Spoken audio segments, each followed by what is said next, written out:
Hello viewers, எல்லாரும் எப்படி இருக்கீங்க? நான் சூப்பரா இருக்கேன்.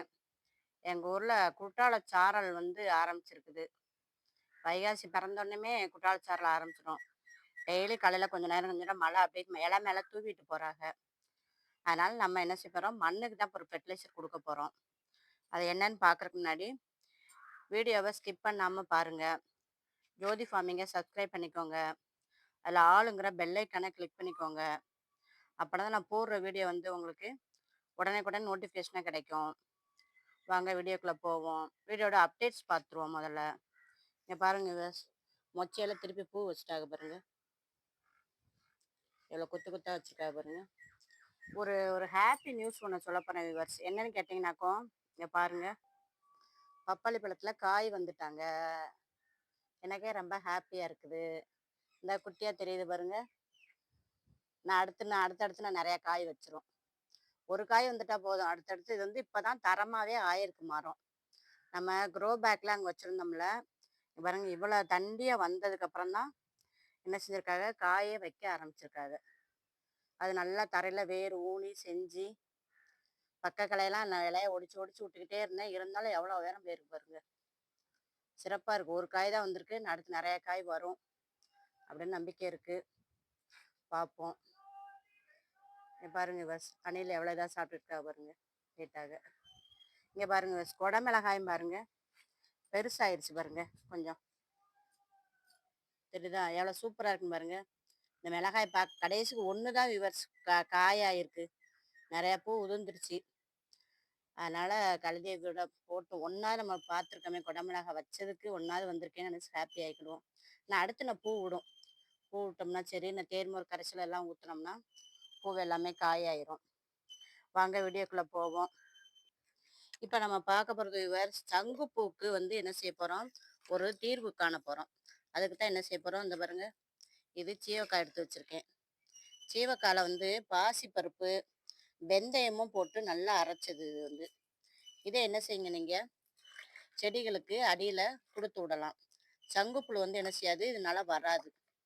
ஏன் கேட்டீங்கன்னாக்கும் இதில் வெந்தயமும் இருக்குது, சீவக்கால ஒரு இந்த தன்மை இருக்குது, காரத்தன்மை இருக்கும்.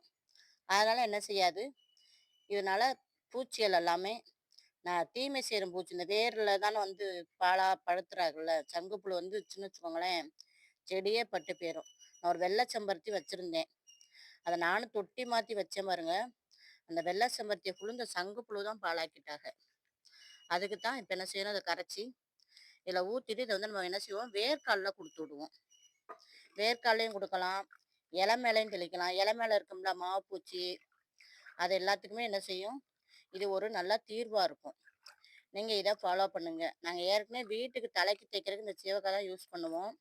இதில் பாசிப்பருப்பு, வெந்தயம், பூந்திக்கொட்டை, சீவக்காய் இந்த 4மே இருக்கிறதுனால என்ன செய்யும், செடி நல்லா சிறப்பாக வரும். இந்த தக்காளி செடிலையும் மாவு பூச்சி வர ஆரம்பிச்சிட்டாங்க. அதுக்கு என்ன செஞ்சிடுவோம், நம்ம அது மேலேயே நம்ம என்ன செஞ்சுடுவோம், செடியில் ஊற்றி விட்டுருவோம். ஊற்றிட்டுனா சரி, அந்த மாவு பூச்சி என்ன செய்யும், இந்த தன்மைக்கு காரத்தன்மைக்கு போயிடும்.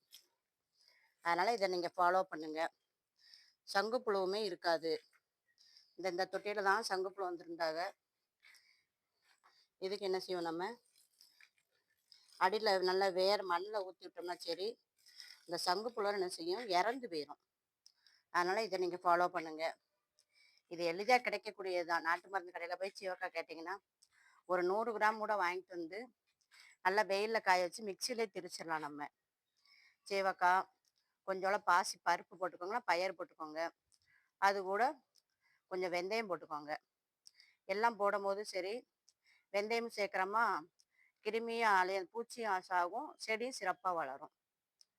வீடியோ பிடிச்சா லைக் பண்ணுங்கள், சப்ஸ்கிரைப் பண்ணுங்கள் ஜோதி ஃபார்மிங்க. கொஞ்சம் நித்தி மல்லி பூவும் பறிச்சாச்சு. இங்கே பாருங்க எவ்வளோ பூ கிடச்சிருக்குன்னு பாருங்க. பூ எல்லாமே எவ்வளோ திரட்சியாக சூப்பராக இருக்குன்னு பாருங்க. எவ்வளோ நீல காம்பா எவ்வளோ அழகாக இருக்குன்னு பாருங்க. அதோட ஒரே ஒரு மல்லிகைப்பூ கிடச்சிச்சு. ஏன்னா மல்லிகைப்பூ திருப்பி எல்லாத்தையுமே தளரடிக்க ஆரம்பிச்சிருக்காங்க. ஒரு மஞ்சள் கனகாமரம் அடுத்து நிறைய மொட்டு வைக்குது. வீடியோ பிடிச்சா லைக் பண்ணுங்கள், சப்ஸ்கிரைப் பண்ணுங்கள் ஜோதி ஃபார்மிங்க, கமெண்ட் பண்ணுங்கள். வளர்ப்புகளுக்காக ஒரு சேனல் ஆரம்பிச்சிருக்கோம், ஜெர்சி மாரன் வேல்டுன்னு. அதையும் சப்ஸ்கிரைப் பண்ணுங்க. Thank you.